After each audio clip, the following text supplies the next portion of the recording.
Good evening, gentlemen. This is my formal request to be added as an emergency member of the board of directors of MicroStrategy Incorporated.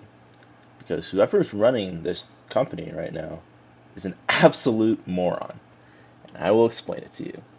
So, I was looking into the options market on MicroStrategy, and basically it's implying that there is a high chance that this company is going to be below $10 in the next 2 years, which at first didn't really make any sense because I thought it was just kind of a one-to-one Bitcoin position. Turns out it's not.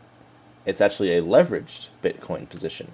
How much leverage? Not a whole lot, but again, this is another great example of a company or a hedge fund manager or someone in finance who just doesn't understand how margin works for some reason, or leverage, right?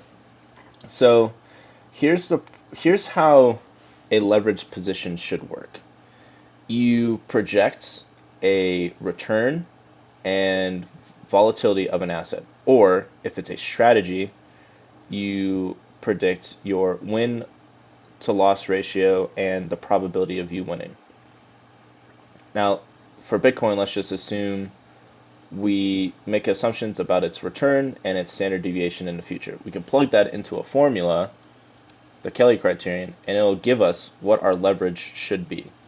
It's pretty simple.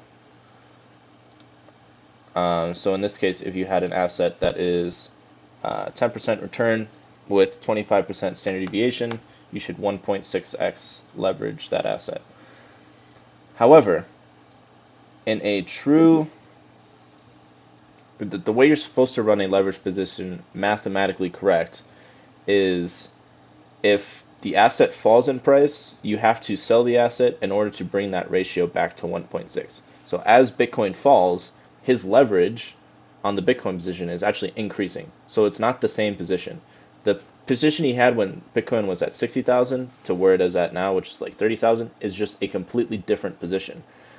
And even though it's the same asset, your position sizing can have a drastic effect on your outcome, which I don't understand why a CEO of a fucking company wouldn't understand this.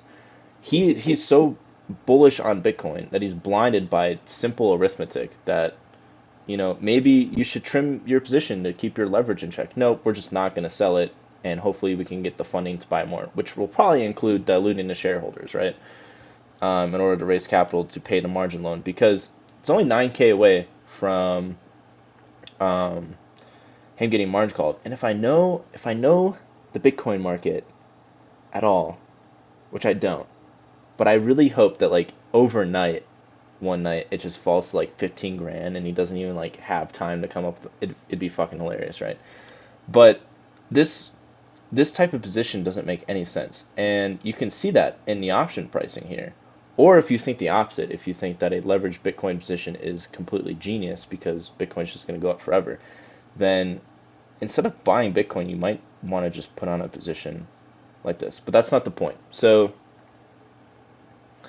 having this leveraged position doesn't, it makes zero mathematical sense at all.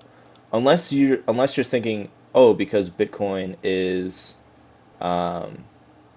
going down now I think that the return is going to be higher. Maybe, but what you have to justify in order to have that leverage increasing, because by doing nothing, if you owe the bank money and you have an asset and the asset falls, your leverage is increasing. That ratio between how much you owe and how much you have is is increasing. The leverage is getting bigger and bigger and bigger, up to a point where you get margin called, and it's a completely different position. So what they should do is they should actually come up with some sort of model where it's like, okay, I think Bitcoin will be at this price in 10 years, that's this return, and historically it's been this volatile, so we plug that in, and then that's our leverage, right? And then we rebalance regardless of the price, because that's our assumption. And if we fuck up, then we just dilute the shareholders, or we'll be honest with the shareholders. See, I would not be surprised, like this sort of basic, what's the word? What's the word I'm looking for? Basic neglect for shareholder value. This Michael Saylor guy should be in jail. This is elementary shit that we're talking about here. This is not complicated. He's holding an over leveraged position, and the market seems to think that this company has a very good chance of just imploding and getting destroyed, annihilate, like 95% down, or like going to zero type annihilated. Which, if it drops to 15K overnight, it wouldn't surprise me. So yeah, hire me on the board of directors. MicroStrategy, you're a bunch of fucking morons. Peace out.